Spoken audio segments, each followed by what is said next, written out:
All right, I want to change your name to an Italian version of Seth Varnadore Uh, from Bay Area Examiner. I think that's good, brother. I think it makes a lot of sense. How are you, bud? I'm good. I've heard that before in talking to some Italians. They went with the Varnadore, so yeah, I've heard that before. Oh man, no shortage of news when it comes to USF. I mean, Jose Fernandez scheduling these games with Duke and South Carolina, and that's a good thing for him. But obviously, the big news: Michael Kelly leaving USF for Navy. Seth, you're just initial and tuning into the podcast yesterday live. You guys did a great job over there on Bay Area Examiner. You know, I was watching the video a little bit, going from one place to the other. But what was just your initial reaction when you heard that news yesterday morning that MK was leaving USF for the Naval Academy? Well, I think initially it was surprised that he was leaving, but not surprising that he was leaving for Navy. Right. That's a place that holds a really special place in his heart. His dad's obviously a graduate there. It seems like he spent some time there in his youth as well in Annapolis. Really cool place too. I don't know if you've been up there for a game, but really fun. Got to get Um, up. yeah, it's a great spot. But I just remember, and I mentioned it yesterday, talking about it, the 2019 game.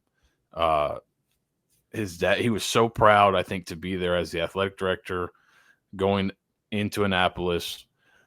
His dad was there with him. It was like a big deal for him to be there as the AD rep of a school.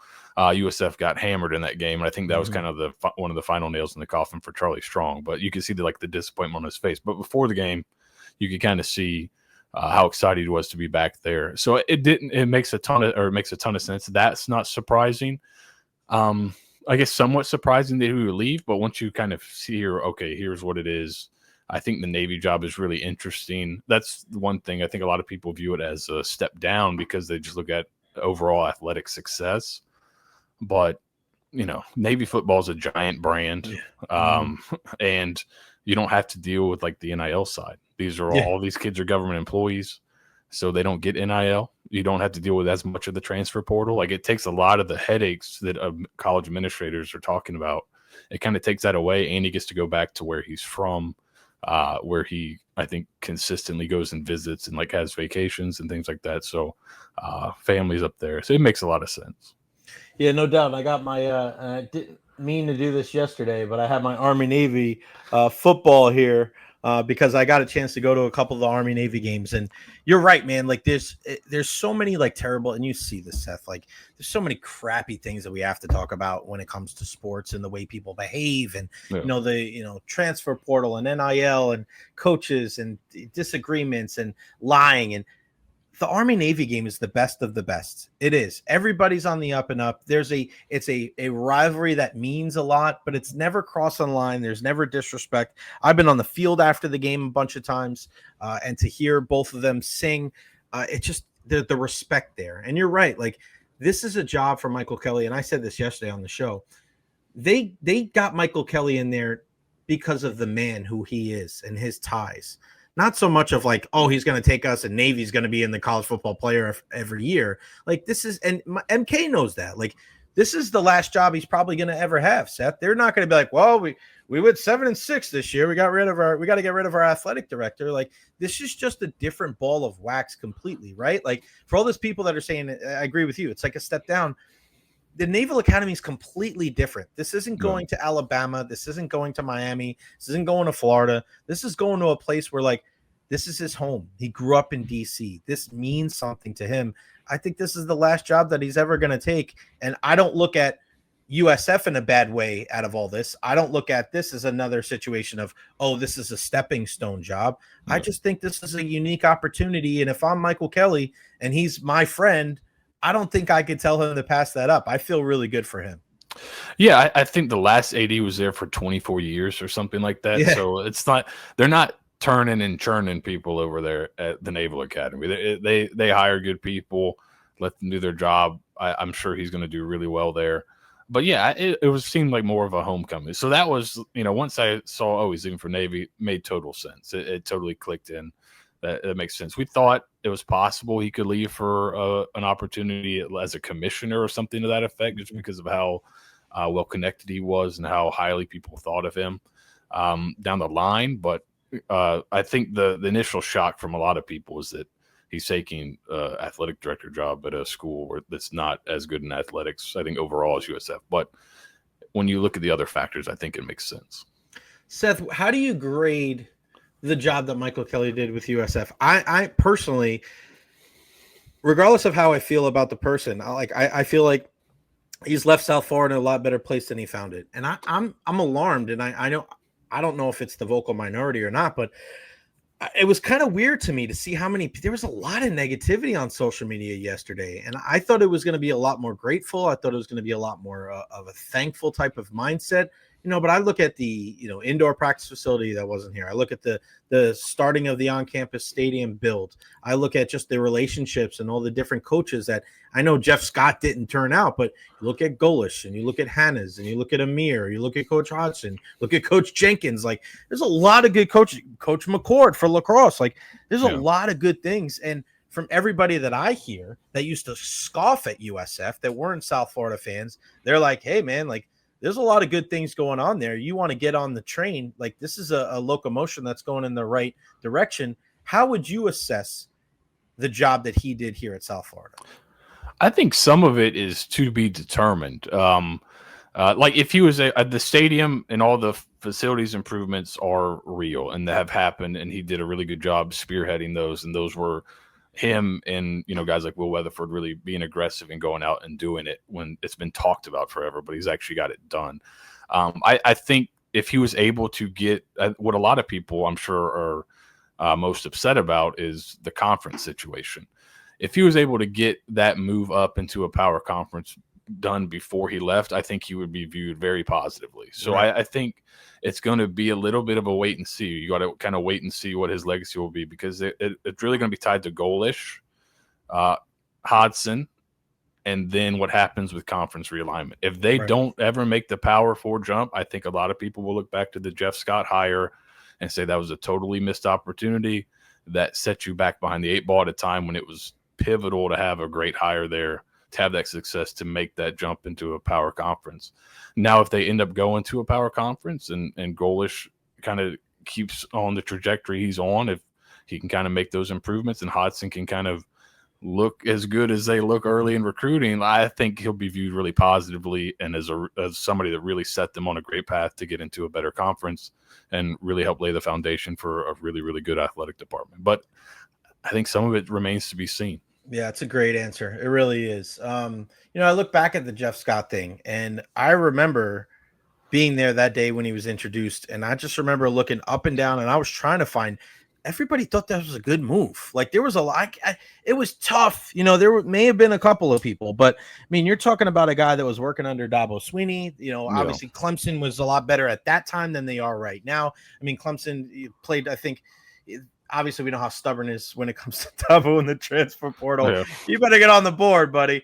But, I mean, at that time, people were looking at Jeff Scott like, hey, he's kind of the next coming of Dabo Sweeney. He was the belle of the ball, Dabo was. And I didn't look at that hire like, wow, this is such a crazy hire, and it didn't work out. He said a lot of the right things. I still use one of his things. It's not WHO, who we play. It's HOW, how we play. I love that. I thought that was great. Yeah. And I remember talking to Jeff Scott, family man, like, we look back at it now, it was a terrible hire, but it's easy to say that, right? Hindsight's always 20/20.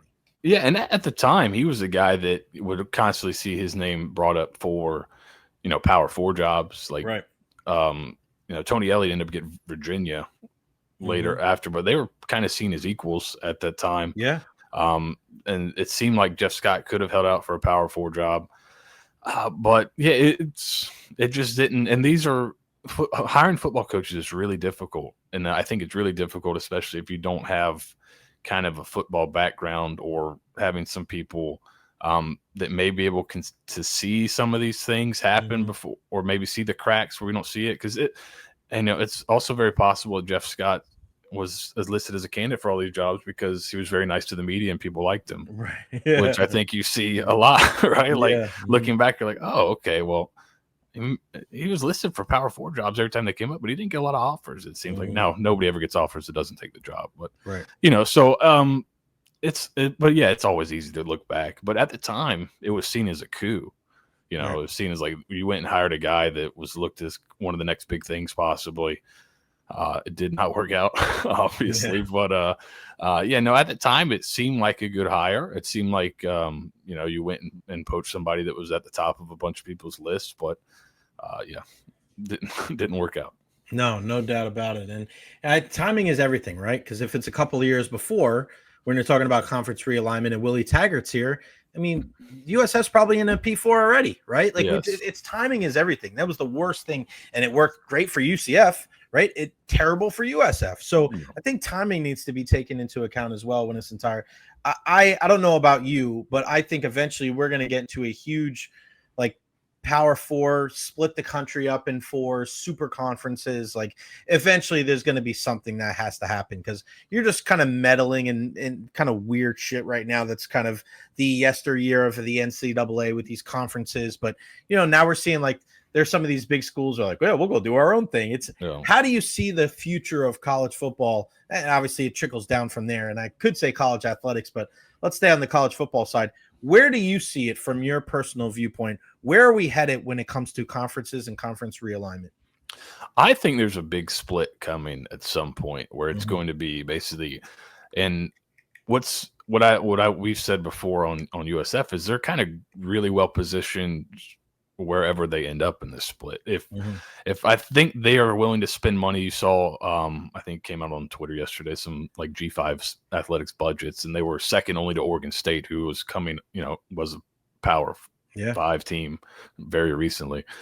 So USF's willing to spend. They spend more than anybody else in conference on athletics, I think. So there'll be one that would want to make that jump and be willing to make that investment. Now, do you get the invite? I don't know. It's. I think the market is very, desirable for a Mhm. conference, and willing investment.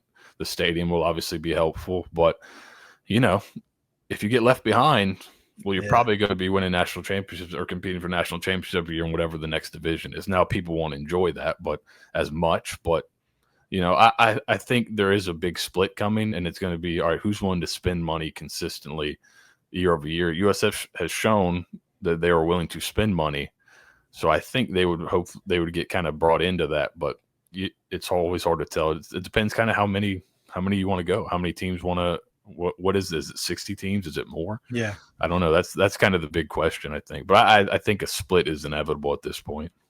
Yeah. I think back to when Brian Hodgson got introduced there over at USF, and I think it was Will Weatherford that made the comment of that's how invested they are in athletics. Right? There's other schools out there that they look at it and they're just like, we got to spend money on this. We got USF. They're not. They've never been. Well, at least in this tenure with Michael Kelly, they have not been like that. It's the NIL. They were one of the first schools that were like, yeah, this is we're going. This is the future right here, and I love that. I think that was a big coup to start. I mean, Byron Brown staying. That's getting some Yeah. of these ladies on the lacrosse team, and I know people like lacrosse, but a lot of those ladies could have went somewhere else. But some of the NIL money helped them out a lot.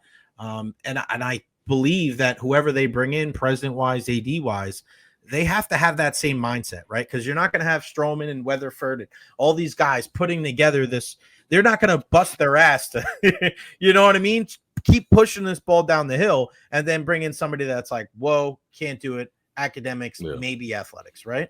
No, I think that's one positive is I think those guys are really athletics forward in their thinking, and they just re-up for 2 more years, I think, or Mm-hmm. something to that effect. So they're going to be involved in these hires. I would imagine the athletic director would get hired first, just because it could happen faster. Yeah. You don't have to worry about the board of governors stuff that we saw Mm-hmm. pop up this week. You can just go hire athletic director, which I think could be a good thing. You can go get that person and say, hey, listen, we're also going to be the same group that's hiring the president. So you're going to have alignment because we're going to be hired. We're going to be the same group recommending who gets hired as president. So you'll have alignment, all that stuff, which I think is to be important for the AD. But yeah, I wasn't super, involved in terms of how things went in the past. But it seems that this regime is a lot more athletics forward than previous ones. And I think they're going to want to continue that. Yeah, I agree with you. All right, so now back to the Michael Kelly situation. who are some of the people that you guys were talking about yesterday? Who do you think is the front runner for the job? Obviously, I mentioned on the show yesterday Ken Erickson and Lalo Prado. Lee Butler, is another guy that's in, there. And, some people are so focused on it's got to be an outside hire. I mean, okay, it can be. I know you want some different ideas. I get that.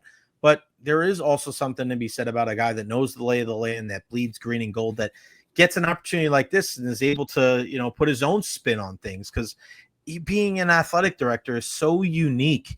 It's all about your relationships. It's all about thinking outside the box. It's all about raising money and pushing this entire thing forward. What is your thought process on this entire, like, who's going to be next, and who would you say is the favorite? The favorite, I don't know. I believe they're going to use a search firm to go out and kind of look. I think internal candidate you'd want to pay attention to is Chris Pierce. She's the deputy athletic director, chief operating officer. She's also the admin over football. She's the senior woman administrator in the athletic department, so she's involved in a lot of the conference meetings and things like that, and some of the football meetings being the admin over football. I think she's an internal candidate to pay attention to.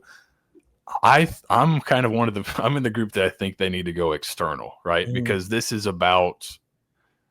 hire really, I think, will be judged solely on, do you get us into that bigger conference? So to me, I think you want to hire somebody that maybe has some different connections or has been different places. One that's almost a mix of the two, external, internal, is Rob Higgins, the executive director of Tampa Bay Sports Commission.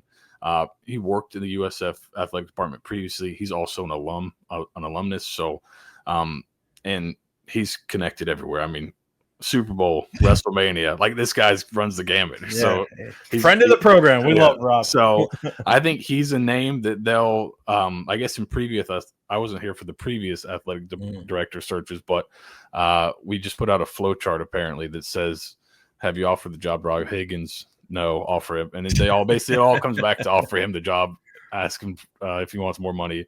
And then if he doesn't take it, panic, hire somebody else. But I think if you also want to go look at, who are some of the best athletic departments right now in the country, I think Tennessee is one that's like really on the leading edge of a lot of stuff. They really got out in front with NIL with their Spire Sports Group and have really done a great job. And you look at kind of the big three sports, right? So who's having the best success in the big three?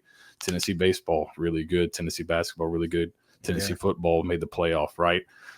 Brady Hart is the deputy athletic director there and the chief development officer. He manages their fundraising arm, the Tennessee Fund. Last year, they raised like $140 million in the fiscal year 2024, which was a school record there. So I think that's also going to be important, right? A guy with some connections, a guy that can raise money, because I think a lot of the athletic administration for especially like football could end up going to a general manager type role that we're seeing pop up more and more. But the AD still got to be able to raise funds. And I think that's important when you're building stadiums and putting infrastructure in and having to make that investment possibly into paying players more and more. So he could be a name out there at Tennessee that's interesting. That's a great ad here. I don't know if you guys mentioned this yesterday. I forgot to mention it yesterday. I was kicking myself when I left. One thing that nobody's really talking about is, and I don't know if this is public knowledge, and I don't know if I'm going to get in trouble for saying this, but the deal between the Vinnick Sports Group and USF has ended. So the broadcasting now is all going to go in-house for South Florida. That is huge. What happens now? Because the intermingling of the Vinnick Sports Group and USF Broadcasting, there's been a lot of crossover, and it's helped out big time.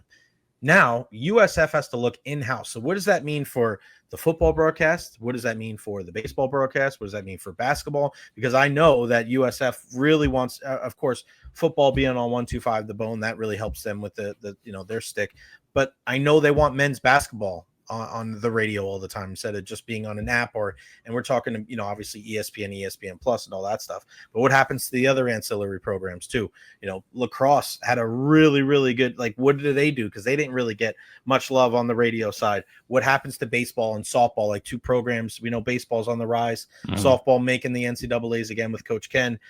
That's another thing. I don't know if you guys spoke about it yesterday, but that's part of the thing that the new athletic director is going to have to figure out as well, and figure it out fast, because football season is going to be here before you know it. Yeah, it's coming quick. I'll be really interested to see how quick they make this hire. I don't think the way I would imagine this isn't something that just crept up on them yesterday. Like Right. I'm assuming with the way the government typically works, that there's a lot of lead time involved in making decisions. So I don't know if that's how it is for hiring Navy's athletic director, but I'd imagine there was some prior notice, a little bit of some of this stuff. So I wonder how far along they are in the process. How long do you think Michael knew? Because I brought this up yesterday. I was in the broadcast booth with him when they lost to East Carolina, and I looked over at him, Seth, and he was kind of like looking out into space. Yeah. And Michael's he's a very, calm guy. You know what I mean? He keeps a lot in. And I don't know if he was just trying to be respectful because he was in the booth with Derek and I.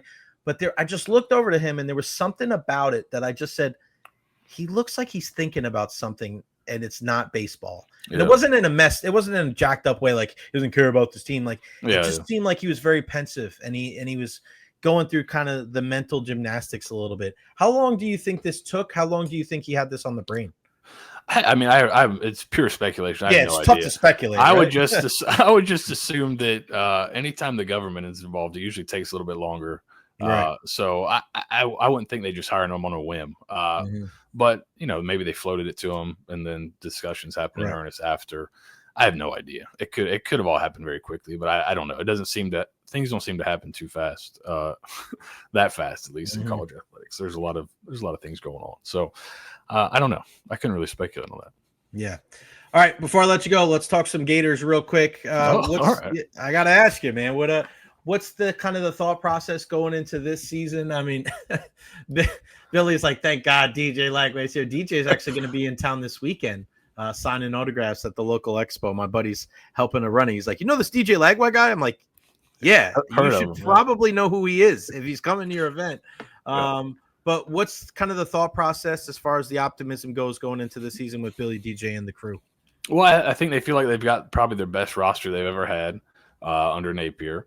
So it's kind of the schedule's difficult, obviously. I think they're a little bit thin in a couple spots. So injuries could be a concern. Like quarterback would be one where if Lagway goes down, it probably hurts a lot of stuff. But they return a bunch on both lines of scrimmage. I think they feel really good with the guys they got started at all their position groups. Like they've got some.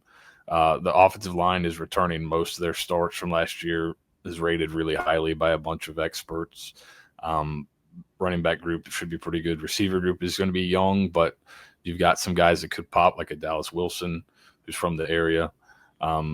He's kind of went nuts in the spring game, had like 190 yards receiving or something. So I think they feel pretty good, but it's one of those things where the schedule's so difficult. If you get in a bunch of one-score games and all the coin flips go opposite you, you're in trouble. Now, if you get them all, and I think if you can get to 9 wins or so in the regular season, you'll probably make the playoff, which I think for a lot of fans is what they're eyeing. They may, all right, you're not going to go undefeated with the schedule, but make the playoff, I think is what a lot of people are hoping.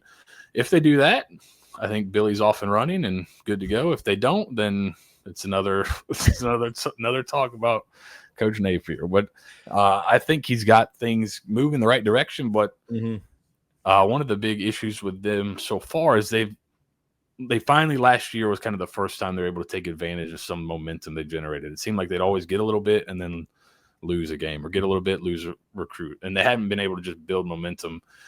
Going into this year, they're really building that momentum. There's a lot of buzz, obviously, around the team. So now would be a great time to kind of have your best season if you're Napier. I think if they do that, he's set for a little bit. If they don't, then we're going back to a lot of the same conversations you had during last season. So, yeah, I feel like Gator fans and Buck fans together, they're like, yeah, okay, you're doing good, but we're just waiting for you to screw up, and then we'll just get the pitchforks out again and get rid of Billy. I feel like there's Buccaneer writers and Gator writers that already have the story just written out. All they have to do is update the timeline. Todd Bowles fired. Billy Napier fired. We'll put it to the side. Wait till it finally comes down the pike. Pretty freaking wild. Seth Varnadore, Bay Area Examiner, you guys keep up the great work. Stieg and Colin and Nathan and everybody over there, you guys do such a wonderful job. Thank you so much for your time, my friend. Enjoy the rest of your week, and we'll talk soon. All right, sounds good. Thanks for having me on. You got it, buddy.